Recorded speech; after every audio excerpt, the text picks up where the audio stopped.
Congressman Jeff Van Drew. The federal law is unambiguous. Special counsels are supposed to come from outside the government, not inside the DOJ, like U.S. attorneys like David Weiss.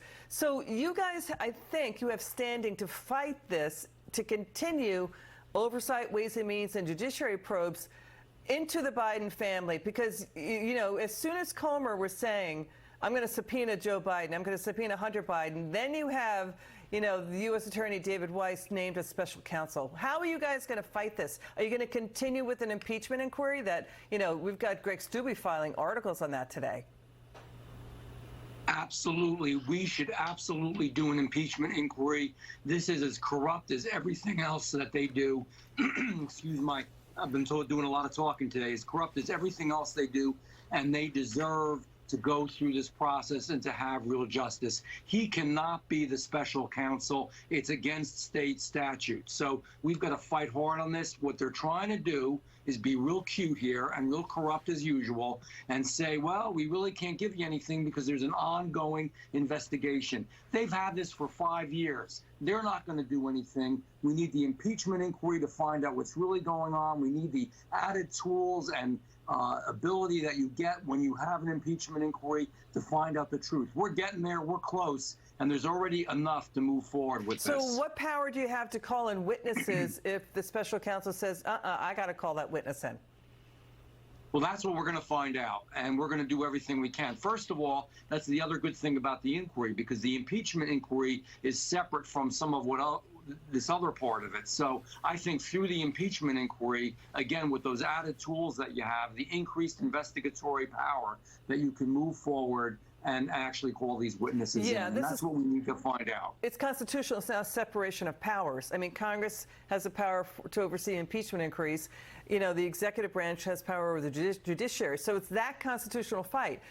Congressman, House Oversight, what we're seeing with the documents and what Devin Archer testified, this is how close it's getting. That President Biden did sit down with Russian billionaire Yelena Baturina and Hunter Biden at that D.C. restaurant, Cafe Milano, in the spring of 2014, after she wired $3.5 million to Hunter Biden's shell companies that February.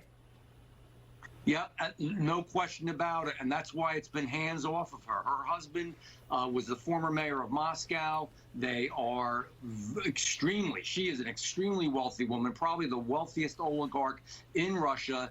And Joe Biden himself was meeting with her.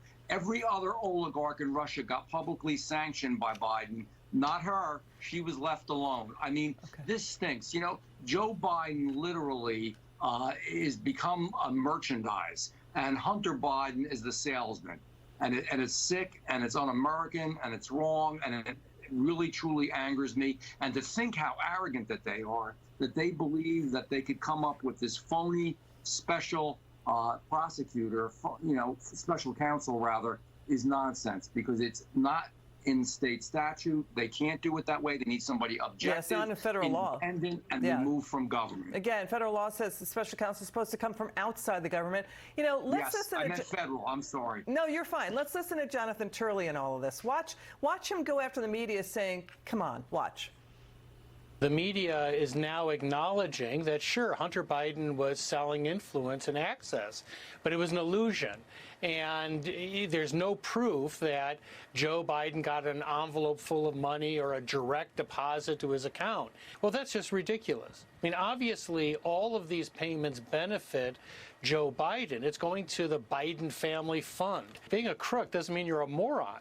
And it would take a moron to do a direct deposit into an account to the Biden family or send him some Zelle transfer. The Bidens are very good at this. They've been in the influence peddling business for decades. There are 24 different shell companies, accounts that have no discernible purpose except to hide the money transfers going to the Biden family. What do you think, Congressman? You got 10 seconds.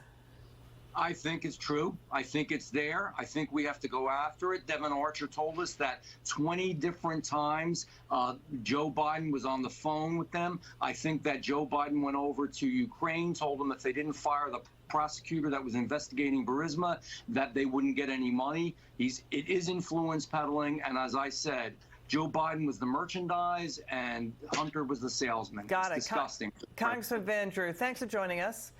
Thank you.